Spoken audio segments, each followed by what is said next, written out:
옛날 옛적 태백산에는 강력한 산신이 살고 있었다. 이 산신은 자연의 모든 것들을 다스리며 사람들에게 평화와 풍요를 가져다주는 존재로 마을 사람들에게 깊은 존경을 받았다. 산 위에 있는 그의 신전은 늘 향내가 가득했고 사람들은 매년 봄이 되면 산신에게 감사를 드리기 위해 기도와 제물을 바쳤다. 어느 날 태백산 아래에 있는 호수에서 수상한 일이 벌어졌다. 호수 속에서 살던 용이 갑자기 모습을 드러내어 사람들에게 공포를 주기 시작한 것이다. 용은 매일 밤 하늘 높이 날아 올라비를 내리고 천둥 번개를 몰고 왔으며 호수 근처의 마을을 쑥대밭으로 만들곤 했다. 마을 사람들은 불안에 떨며 용을 막기 위한 방법을 찾고자 했다. 결국 마을의 장로들은 태백산신에게 도움을 요청하기로 결정했다. 산신은 이 소식을 듣고 깊은 생각에 잠겼다. 오래전 용은 자신이 태백산을 지배하기 위해 온 세상을 물에 잠기게 하리라 위협했지만 산신은 용의 야망을 억누르고 그를 호수에 가두어둔 적이 있었다. 그러나 지금 용은 재차 새를 모으고 있음을 알게 된 것이다. 산신은 마을 사람들을 불러 모으고 용과 맞서 싸우기 위한 계획을 세웠다. 사람들은 산신이 주는 특별한 부적과 무기를 받았고 용을 다시 호수 속에 가두기 위한 결전을 준비하기 시작했다. 드디어 정해진 날, 사람들은 태백산의 정상으로 올라가 산신에게 다시 한번 축원을 해두고 용과의 싸움에 나섰다. 용이 모습을 드러내자 산신은 자신의 힘을 모아 매일 날개를 펼치고 하늘로 날아올라 용과 대치했다. 하늘에서는 용과 산신의 거대한 싸움이 벌어졌고 땅에서는 마을 사람들의 기도와 응원이 산신의 힘을 더했다. 마침내 산신은 용을 제압하고 강력한 주문으로 용을 다시 호수 깊숙이 가두어 두었다. 태백산신의 승리로 마을에는 다시 평화가 찾아왔고 사람들은 매년 이날을 기념하여 산신을 기리는 축제를 열었다. 이 이야기는 지금도 태백 지역의 사람들 사이에서 전해 내려오며 산신과 용의 전설은 태백의 아름다움과 신비로움을 더해주고 있다. 두 번째 이야기, 옛날 옛적 강원도 홍천의 깊은 산속에는 아무도 모르는 신비한 호수가 있었다. 이 호수는 겨울에도 얼지 않을 만큼 따뜻한 물로 차 있었고 그 속에는 기이하게 생긴 물고기가 살고 있었다. 이 마을 사람들은 이 호수가 영적인 힘을 지니고 있다고 믿었고 그 힘은 마을을 지켜주는 수호신으로 알려져 있었다. 호수의 이름은 기린 호수였다. 전설에 따르면 오랜 옛날 기린이라는 이름의 위대한 동물이 이 호수로 내려왔다는 이야기에서 유래된 것이다. 기린은 높고 긴 목을 지닌 전설적인 동물로 전쟁이나 대규모 재해가 있을 때 하늘에서 내려와 재앙을 막아주는 역할을 했다. 마을 사람들은 기린 호수가 이 땅에서 기린이 머물렀던 자리라는 믿음을 갖고 있었다. 어느 해 마을에 큰 가뭄이 들었고 사람들은 바닥이 드러난 밭을 보고 하늘을 올려다보며 한숨 쉬었다. 곡식은 자라지 않았고 동물들은 물이 없어 아우성쳤다. 그러던 어느 날 마을의 가장 현명한 노인은 마을 회관에 사람들을 불러 모았다. 그는 가뭄을 이겨내기 위해 전통적인 의식을 올려야 한다고 말했다. 의식을 통해 호수의 수호신에게 도움을 청하고 마을에 비를 내려달라고 기도해야 한다는 것이었다. 마을 사람들은 노인의 지혜를 따르기로 했다.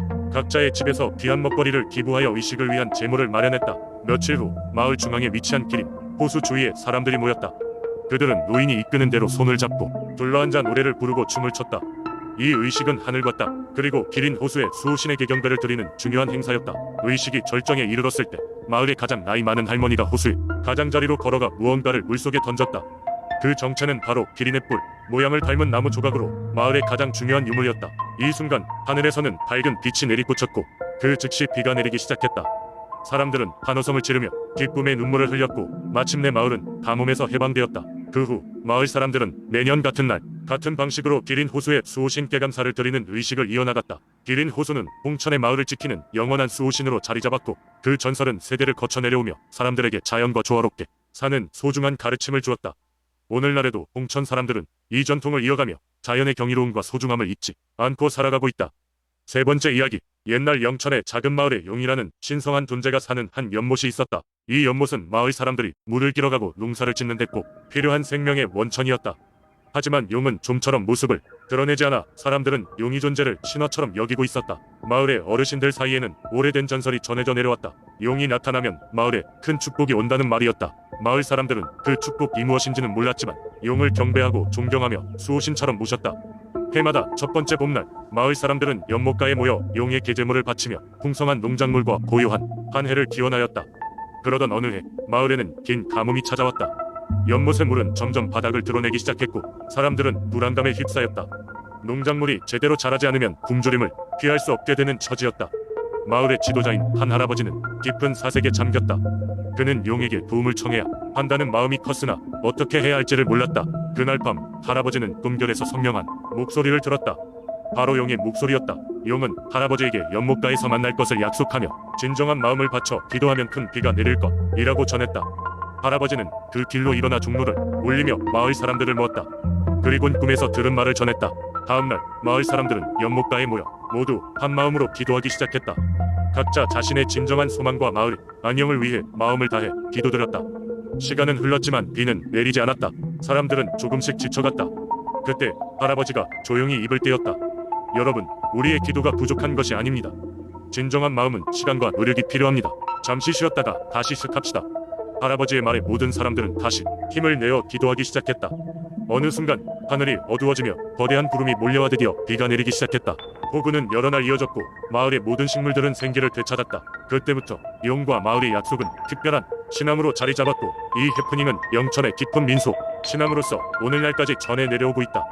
연못은 여전히 신성하게 여겨져 매년 사람들이 용을 위해 제물을 바치고 마을의 안녕을 기원하는 행사는 끊이지 않는다.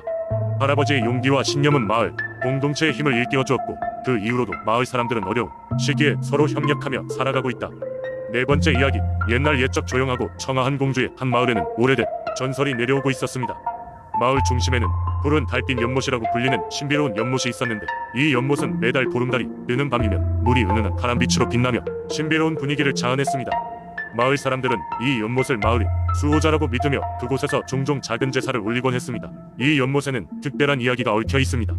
옛날 이 마을에 아라는 어린 소녀가 살고 있었습니다. 아라는 부모님을 일찍 여의고 할머니와 함께 힘겹게 살아가고 있었지만 항상 밝고 착한 성격으로 마을 사람들의 사랑을 받았습니다. 그녀는 자연을 사랑하고 특히 연못 근처에서 노는 것을 좋아했습니다. 어느 날 밤 보름달이 뜨고 연못이 푸른 빛을 밝히던 날 아라는 무언가에 이끌리듯 연못을 찾았습니다. 연못에 도착한 아라는 물속에서 빛나는 비늘을 가진 고운 모습을 한 여인을 보았습니다. 그 여인은 연비라고 자신을 소개하며 연못을 지키는 정령이라고 말했습니다. 연비는 이 연못은 마을의 행복과 평화를 지켜주고 있어. 너는 특별한 날에만 이곳에 올 수 있도록 선택받았단다 라고 설명했습니다. 아라는 자신이 특별히 선택받았다는 사실에 놀라면서도 기뻤습니다. 연비는 아라에게 여러 자연의 이야기를 들려주고 때로는 연못 속 여러 비밀을 전수하곤 했습니다. 함께한 시간 동안 아라는 연못과 점점 더 깊은 유대감을 쌓아갔습니다. 오랜 시간이 지나고 농사가 잘 되지 않아 마을이 어려움에 처한 적이 있었습니다. 사람들은 걱정에 빠져 연못에 모여들었습니다. 그때 아라는 연비가 준 작은 은빛 물병을 기억해냈습니다. 연비는 마을이 어려움에 처할 때 이 물을 사용하라 며 물병을 준 적이 있었습니다. 아라는 곧 물병을 꺼내어 연못의 물과 함께 섞어 마을의 밭에 조심스레 뿌렸습니다. 이후 신기하게도 비가 내리듯 밭에 모든 식물들은 신속히 자라기 시작했고 마을의 걱정은 점점 해소되기 시작했습니다. 사람들은 아라의 용기와 연못의 기적을 찬양하며 다시 한번 그들의 수호자에 감사했습니다. 그 후로도 푸른 달빛 연못과 아라는 마을의 전설이 되어 아라의 이야기는 많은 세대에 걸쳐 전해졌습니다. 이 이야기는 시간이 흐르고 세월이 지나도 여전히 마을 사람들에게 큰 자부심과 신앙이 되어 그들의 마음속에 깊이 남았습니다. 다섯 번째 이야기. 옛날 옛적 지금의 무한 땅에 깊은 대나무 숲이 있었다고 한다. 이 숲은 워낙 울창해서 한낮에도 어둡고 길을 잃으면 다시는 나오지 못한다는 두려운 곳으로 소문이 자자했다. 그럼에도 불구하고 이 숲은 마을 사람들에게 신성한 장소로 여겨졌는데 그 이유는 바로 이 숲이 용신이 머무는 곳으로 믿어졌기 때문이다. 마을 사람들은 용신에게 감사와 존경의 의미로 매년 한 차례 숲의 입구에서 제사를 올렸다. 그들은 숲에 들어가지 않고도 그 기운을 느끼며 좋은 풍년과 평안을 빌곤 했다. 숲의 환경은 그 자체로 신비로웠고 대나무들은 아무도 손대지 못하는 영험한 존재로 대우받았다. 어느 날 마을에 큰 가뭄이 들었다. 강과 샘이 모두 말라붙고 들판은 갈라진 땅과 시든 작물들로 가득했다. 마을의 장로들은 용신께 기도하며 도움을 청하기로 했다. 그러나 제사만으로는 가뭄을 해소할 수 없을 것이라는 두려움에 젊은 농부 한 명이 용기를 내어 숲속 깊은 곳으로 들어가기로 결심했다. 농부는 대나무 숲속으로 한 걸음 들어갔다. 처음에는 그의 발소리만 들렸으나 점차 숲은 그의 존재를 알아채기라도 한 듯 윙윙거리는 소리와 이상한 속삭임으로 가득해졌다. 하지만 그는 자신의 마을과 가족을 생각하며 두려움을 견디고 나아갔다. 얼마나 걸었을까? 농부는 숲의 중심에 이르렀다. 그곳은 일반 대나무와 달리 높게 치솟은 청록색의 대나무들이 하늘 높이 자리 잡고 있었다. 그의 앞에는 작은 용신의 조각상이 있었고 그 주변에는 수많은 나비들이 빛을 발하며 날고 있었다. 농부는 그곳에서 무릎을 꿇고 용신께 진심 어린 기도를 드렸다. 용신님, 저희 마을을 도와주십시오. 우리에게 필요한 것은 단 한 방울의 비입니다. 농부의 말이 끝나자마자 하늘이 천천히 어두워지며 검은 구름이 몰려왔다. 그리고 이내 큰 비가 쏟아졌다.